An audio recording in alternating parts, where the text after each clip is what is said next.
ndabashuje mu izina rya Yesu Kristo Nazareti, inshuti bavandimwe banyarwanda abanyarwandakazi ba Kristo bene data dusangiye gucungwa n'Umwami Yesu.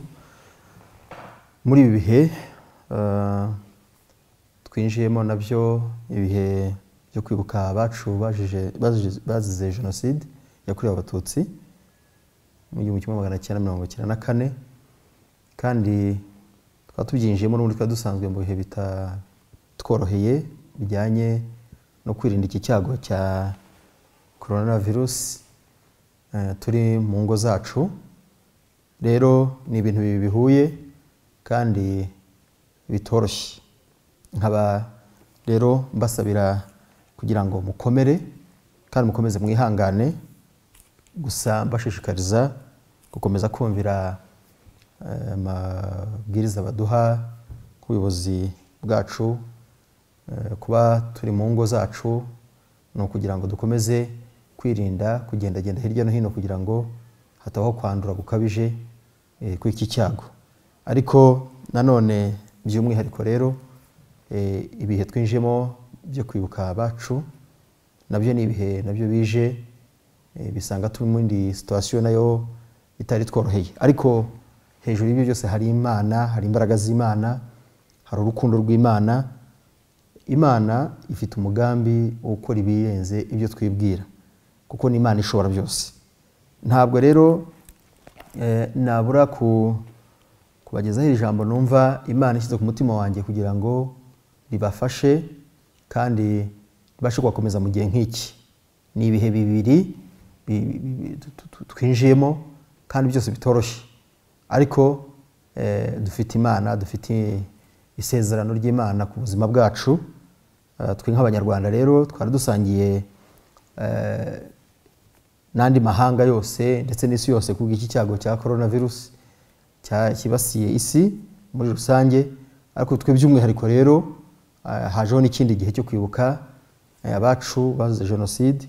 Icyo nacyo ni igihe nkatwe igihugu cy'u Rwanda twanyuzemo kigoye, kiruhije, cyatwaye abacu.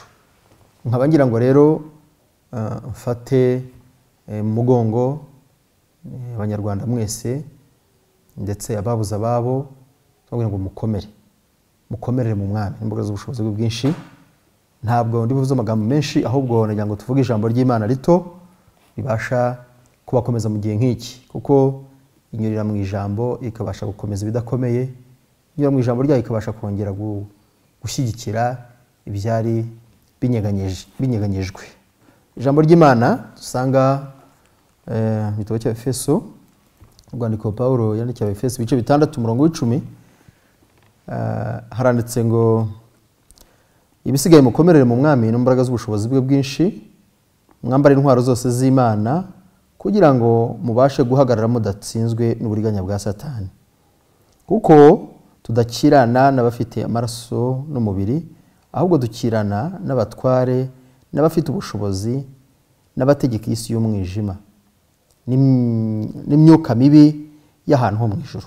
Nuko rero mutware intwaro zose z'Imana kugira ngo mubashe gukomera ku munsi mubi, kandi murangije byose mubashe guhagarara mudatsinzwe. Imana idufashe cyane. Iri ni ijambo mu gihe nk'iki numva ryagira icyo ritumarira. Pawulo yandikiye Abefeso ababwira ko bakwiye gukomera, bagakomerera mu Mwami, kandi uwo Mwami afite imbaraga nyinshi. Gusa icyo gihe ni icyabo, ariko igihe ni icyacu. Ndumva ashaka kubabwira ngo mu gihe nk'iki kituruhije, kitugoye, mu gihe nk'iki ngiki gitumye imitima ya benshi ihungabana, kandi n'ubundi twari muri situation y'icyorezo cya coronavirus, kandi mu buryo bwo kukirinda harimo kuguma mu ngo zacu. Hari benshi bari bahungabanijwe no kumva ko batabasha kujya hirya no hino ngo babone uburyo baramuka, ariko kubw'ubuyobozi bwacu nabwo burimo buragerageza gushaka uburyo abari mu mazu abafite ikibazo babasha kureba uburyo haboneka igisubizo mu rwego ryo kubona ifunguro cyangwa se n'ikindi kibazo cyose gishobora kugaragara.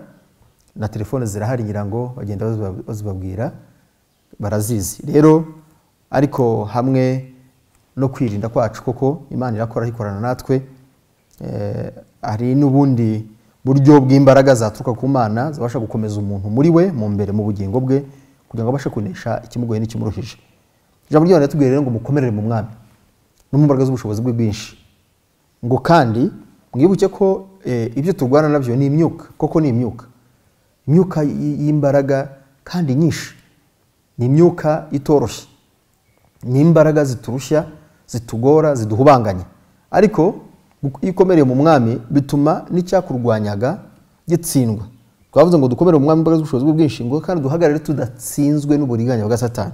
Satani yagusanga akakuriganya, ahakubwira atari ku bundi urabona wari usanzwe ufite n'ikibazo cy'ikorona, none hajemo n'ibibazo bindi, ahari ubu uriho kubera iki, wasigaye iki, kucyo udapfa ngo usanga bandi, ugasanga umutima wujugunye amahoro, urihebye. Ariko ndakubwira ngo ntiwihebe, uhumure, kandi yakurokoye imbere izongera kurokora. Yaturokoye icya mbere izaturokora n'icya kabiri. Iki kibazo cy'u Rwanda rwahuye nacyo rw'amahano yaguriye u Rwanda wa genocide yakorewe Abatutsi, ntabwo nturiho kubera ko hari ikindi kintu wakoze, ahubwo Imana yakurokoye ibyo ukaba ugihumeka. N'iki nacyo twari turimo cya coronavirus nakizakikorokora. Komerera mu mwami kandi uhagarare udatsinzwe, ngo wambare intwaro zose. Mu ntwaro muri iri jambo nasanze ari intwaro zigira nko kuri 7. Ni intwaro icya mbere ni ugukiranuka, ukagira ukuri, ukumva kuri murongo mwiza w'Imana. Indi ntwaro ya kabiri ni ukomeza ubutumwa bwiza, kubukomeza so kubukomeza ngo ukomeze mu mutima, ahubwo ni ukubwakira kandi ukabwiringira ukanabwizera kugira ngo imbaraga zabwo zibashe kugira icyo bukora ku buzima bwabo. Kandi indi ntwaro ya gatatu ni ukwizera nk'ingabo igukingira ya myambi y'umubi arimo kurasa, igukingira za mbaraga zibasha kwataka mu gihe nk'iki, zatuma ujugunya amahoro, ukaba wabasha no kwigirira nabi mu gihe nk'iki. Ugire kwizera kwabasha kugusengeriza igitangaza cyawe, kandi ibi ngabo igukingira. Kandi agakiza kacu kaba ingofero. Umuntu wambaye ingofero burya hari hose abagaragara, ukurebeye kure, ukuboneye kure, mu byo uvuga, mu byo ukora, abone ko ufite agakiza by'ukuri, hanyuma bitume n'Imana nayo kwishimira kandi igira icyo gukorera. Ikindi ngira ngo ntwaro ya gatanu ni intwaro yo gusenga. Mu gihe nk'iki dukwiye gusenga, mu gihe nk'iki kiruhije dukwiye gusenga Imana, tukegera Imana, tukiringira Imana, tukayitakira ku manywa na nijoro, ibitugoye ibituhije tukayibyereka. Ni Imana ishyiraho inzira, ni Imana itagira uko igenza. Rero ndagira ngo nongere mbabwire inshuti bene data, bavandimwe, banyarwandakazi bari hafi n'abari kure, inshuti dufatikanyije kwizera, ndagira ngo mu gihe nk'iki dusenga Imana, twegere Imana cyane, kandi muhumure hamwe no gusenga Imana ibura igisubizo. Hanyuma indi ntwaro ya gatandatu ni ugutwara inkota y'ijambo ry'Imana. Ukaba ufite ijambo ribasha kuguhumuriza, ukaba ufite ijambo mu mutima wawe rikubwira ngo ariko nubwo bimeze gutya, ariko ijambo ry'Imana riravuga gutya, nubwo ngowe gutya, ariko ijambo ry'Imana ryaramwe ngo n'abatari twebwe Imana yarabarengeye, yabagiriye neza, yabakuye ahantu ibashyira ahandi, yabakuye mu mubabaro n'agahinda ibashyira mu munezero. Kandi uretse n'ijambo ry'Imana, naho tugeze ahangaha nk'Abanyarwanda, naho twavuye, naho tugeze, dushima Imana kuko Imana itabura ahantu, itabura ukuntu ibigenza, ntijya ukuntu ibigenza, nta hantu haba Imana itagukura, kandi nta n'ahantu heza Imana itakugeza. Aho twari tugeze nk'Abanyarwanda hari heza, kandi nta kitubuje n'ubundi nta kitucogoje, turakomeje. Nubwo hari ibi byorezo bigenda biza, ariko hamwe n'Imana yacu nta kizabuza umugambi w'Imana gusohora. Indi ntwaro ya karindwi ni ugukomeza kuba maso. Iyo umuntu abaye maso, iyo umuntu yitonze, icyo akoze akagikora neza yitonze, n'icyo agiye kuvuga akivuga neza yitonze, kuba maso ni byiza cyane. N'umusirikare mwiza yari maso, bituma nta mwanzi, nta mubisha wamuturuka muri humye akaba yamugirira nabi. Rero ndagira ngo Imana idufashe dukomeze tube maso, kandi Imana izatugirira neza cyane. Ijambo ry'Imana muri Korinto ba mbere ibice 16:13 niho hatubwira ngo mube maso, ngo mukomerere mu byo mwizeye, ngo kandi mu bagabo nyabagabo mwikomeze. Mube maso, mukomerere mu mwami, mukomerere mu byo mwizeye. Ijambo ry'Imana ni rizima. Reka mbabwire, uwiringiye Imana, uwizeye Imana, abiringiye Uwiteka Imana bameze nk'umusozi udasunikwa, ntugeganyezwa, ntusunikwa, ntushyigurwa. Ni wizera ukagira kwizera mu mutima wawe, bizatuma icyo Imana yagambiriye ikigusohozaho. Kandi wibuke rya jambo Imana yakubwiye, wibuke amasezerano ufite, wibuke n'aya migabo n'imigambi yawe. Iriya amaso y'Imana iragaragara, kandi humura Imana yagushyigikiye. Ipfa kuba ari myiza ikuvana ahantu igushyira ahandi.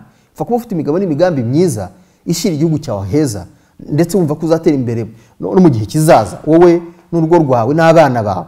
Ni igihugu nyine, erega igihugu n'umuryango. Wibuke ko imigabo n'imigambi yawe Imana ishyigikiye. Uhumure ntacyo uzaba Imana itarabisohoza, kuko niba uyiringiye izaharanira gusohoza umugambi wayo ku buzima bwawe. Kandi nongere mbabwire ko ijambo ry'Imana muri Yobu 14 umurongo wa 7 kujya ku 9 haranditse ngo erega hari ibyiringiro yuko igiti niyo gitemwe kibasha kongera gushibuka, ngo cyane iyo cyumvise amazi akamanuka akinjira muri ya mizi yumiye mu butaka, ngiyo cyumvise amazi ngo kibasha kongera gushibuka. Amazi rero ntujya ngo ni ikindi, si amazi mu buryo bundi. Umuntu wese iyo yahuye n'ikibazo kitamworoheye kigaragara nk'ikimurangije, ariko hari indi nkuru yamugeraho, hari indi jwi yakumva, hari indi humure. Iri jambo ni ijambo ry'ihumure, iri kubwira ngo humura kandi komera. Ni ijambo ry'ihumure. Reka bikubera amazi yinjira mu bugingo bwari bukakaye, bwari bwumye mu gihe nk'iki, maze wongere utohe, wongere ugira ibyiringiro. Uhumure. Nubwo bimeze gutyo, bigaragara rwose nk'uko wari uhubanganye kandi wumva rwose urangiye, uvuga uti nari mfite ibi none haje n'ibindi noneho sinkiriho birarangiye. Nta uhumura ntacyo uzaba. Mu gihe nk'iki cyo kwibuka abacu, ndagira ngo imitima yari isanzwe ihungabanijwe n'ikibazo twari dufite, ni muhumure kandi mukomere. Nongere mbabwire ngo iki kije kugira ngo twibuke ibyabaye, kandi twibuke imbaraga z'Imana zahabaye kugira ngo tukiriho. Kubw'ibyo rero yaturokoye icyambere cyabanje nacyo twibuka, cyatumye hagira abacu bagenda ariko tugasigara. Ndagira ngo nkubwire ngo niki nakira kirangiza, kandi ibirangije birangiriza rimwe, kandi gatanga ihumure, tugahumurika rwose.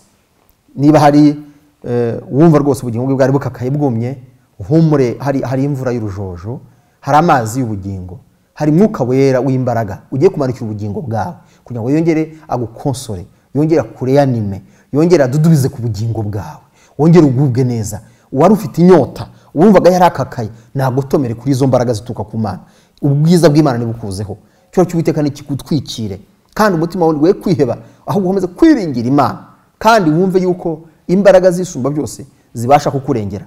Gusa icyo usabwa nawe ni uguhagarara ukayema, kandi ukamusirikana nyamusirikare, ukaba umusirikare wa Kristo Yesu, kandi ukambara kwikwiza, ukambara umwambaro w'intambara, ukambara za ntwaro zose nkuko tuzivuga ari 7, ukazihagararamo. Hanyuma na Satani yareba agatinya, akavuga ati uyu muntu afite kwizera, uyu muntu afite agakiza, uyu muntu afite ukuri, uyu muntu ahagaze yiringiye umugabo ukomeye.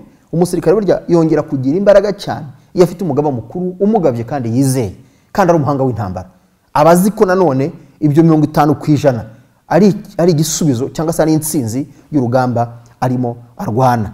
Rero mwihangane kandi mukomere, haracyari ibyiringiro yuko nubwo bimeze gutya, ejo mu gitondo hari umuseke uzatambika. Haleluya. Hari igitondo cyiza. Haleluya. Hari ijwi uzumva rizashikisha amajwi yose akugezeho akagutentebura, ndetse hari inkuru zizuzumva kandi zaturuka ku Uwiteka Imana. Inzira z'Uwiteka ngo zirenze igihumbi, nkuko ijuru gitaru isi, inzira z'Uwiteka niko zingana. Kandi mu nzira z'Uwiteka Imana hari inzira Imana yakugeneye kugira ngo igukure ahantu igushyira ahandi, kandi ibasha gusoza rya jambo ryayo. Erega n'umukozi w'umuhanga, erega tekinoloji iri imbere cyane, erega uhumure nta kintu kibaho Imana itakizi. Nibi bihe nabyo yemera ko tubinyuramo, ndetse bigahurirana bikanaduhuriraho kugira ngo iturokore. Nitumara kurokoka muri ibi bintu byombi, niduhagarara imbere, tuzavuge ngo nukuri mbonye Imana. Uzabwira bari hafi n'abari kubitika ko nabonye Imana. Ibintu by'Imana biva mu buhamya. Imana rero ntugire ngo yakuretse, ntumugira ngo abanyarwanda Imana yatwanze. Oya muhumure, ntuvuge ngo kuki ibintu bya COVID-19 bije bigahura no kwibuka bacu ko ari ibintu bigoye, bitubije hamwe n'inzara n'abacu biratugoye. Reka nkubwire, irashaka gukuramo uri mushya, irashaka kubakika ukonye kubakika ubugingo n'umubiri kabizima, kandi kakuremera amashimwe uzabasha kubwira bari hafi n'abari kure. Abandi andi mahanga ararwana na coronavirus, ariko wenda ntago ari kurwana no kongera kwibuka bacu batuvuyemo, ababyeyi, inshuti, bakuru bacu, barumuna bacu, inshuti zacu, bamasenge, bamarume. Icyo nacyo ni ikindi cyane cy'abanyarwanda twihariye, ariko nayo mpamvu Imana dufite umugambi cyane nk'abanyarwanda. Niyo mpamvu Imana ducishije muri ibyo byose kugira ngo nitujya mu ruhando rw'amahanga tuzagende dufite akarusho, tuzaba dufite tubabwira bo batagira. Rero ndagira ngo nshuti yanjye emera uhagarare weme umusirikare mwiza kandi umusirikare kugira ngo yambare amapeti azamurwe mu ntera anyuzwa ahantu hakomeye cyane anyuzwa ahantu hakomeye ariko wewe wanyura hakomeye nawe ukazakoreshwa bikomeye kandi ukazaba kubahwa kandi ubahwa mu mahanga yose ntago ari hafi gusa ni hafi na kure aho ugeze hose uba witirwa rya peti wahawe bitewe naho wanyuze ndetse n'imibabaro wanyuzemo ariko guhesha ubwiza n'icyubahiro. Komera ukomere wongere ukomere kandi ukomere ukomeze ntago wakomeza abandi udakomeye banza ukomere ubone ukomeza abandi niko ijambo ry'Imana ritubwira. Rero mwihangane inshuti bavandimwe banyarwanda ndetse cyane cyane banyetorero ndetse abo mbere nk'umushumba nk'itoro Bethesda Holy Church abo mbere umushumba mwese nk'itoro Bethesda ndabakomeje nk'umushumba mukuru kandi mwuka Imana yanje abwira ngo mumubwire ngo ni mukomere kandi mwihangane kandi mwabagabo nyabagabo kandi mwikomeze kandi mwongere mbabwire ngo igiti naho cyahubangana kigatemwa ndetse ngo n'imizi yacu kumira butaka ngo ariko hari amazi gishobora kumva kikongera kigatoha. Iri jambo mbabwiye rikubera amazi adudubiza ku bugingo bwawe ku buzima bwawe ku byiringiro byawe ndetse wongere wumve kuzamutse rwose wongere wibuke yuko Imana yakorokoye icyambere zakorokora n'icya kabiri n'iki nakira kikorokora n'ahantu Imana gutandukije ahantu habi igiye kugutambutsa n'ahandi hantu n'ahangaha nejo bundi humura uzabaho kandi uzakomera kandi Imana kuvuzeho cyose izagisoza.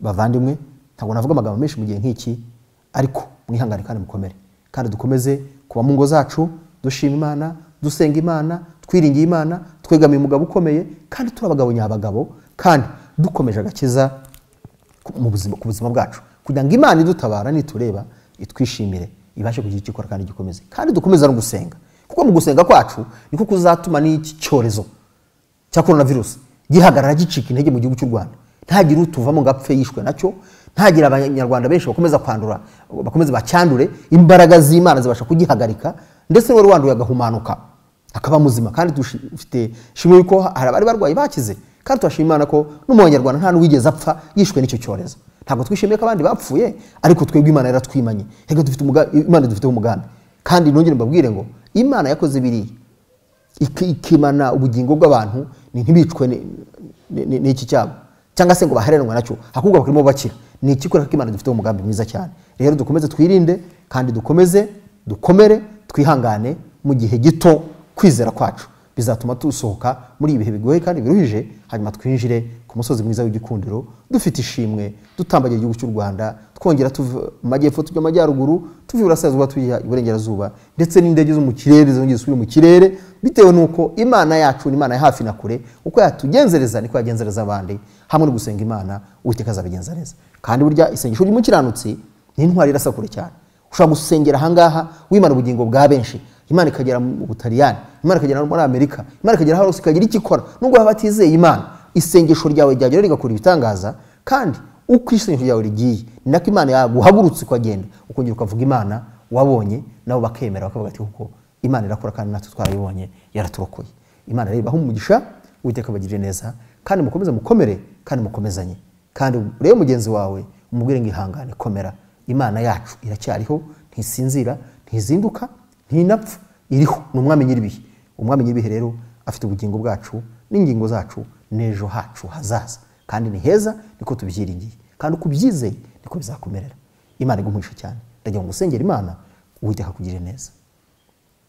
Imana data mu izina rya Yesu ndagushimye ndakunezerewe cyane kuri Imana ya na Omega uwambere n'uwimperuka uri umwami nyiribihe girira neza twebwe twese abanyarwanda ndetse inshuti n'abavandimwe bene data dusangiye gucungurwa n'amaraso ya Kristo reka ukuboko kwiza kurambuke kuri mikomeye maze ukore ku bugingo n'ingingo za buri wese utentebutse umwongera imbaraga ucitse intege mu mutima wongere umukomeze kandi mwami w'amahoro aryamye ashyizweyo yicaye yumva ijwi ryawe ryihumure ryumvikane ku bugingo bwe kandi buri muntu wese umuha ibyiringiro by'ejo hazaza kuko tuzi neza yuko ntidupfuye ahubwo tuzarama kandi igihugu cyacu saha kirangiriye ahubwo kirakomeje kandi imigabo n'imigambi irakomeje kuko nzi neza yuko nubwo Kristo utaraza uzaza ariko usanga itorero riri tayari kandi giteguye imitima yose yishimiye mu gihe muri Kristo Yesu ugize neza mwongere mwiza ntaba ari twe zingera kigwe hejuru itorero ryose muri rusange ndasaba ndabisengeye kandi kuko wakwiza kurambuke kurigirira neza maze uzahure mu gihe nk'iki abera b'Imana bagire neza abitorero mbere y'umushumba mwami bagire neza ababetesida bose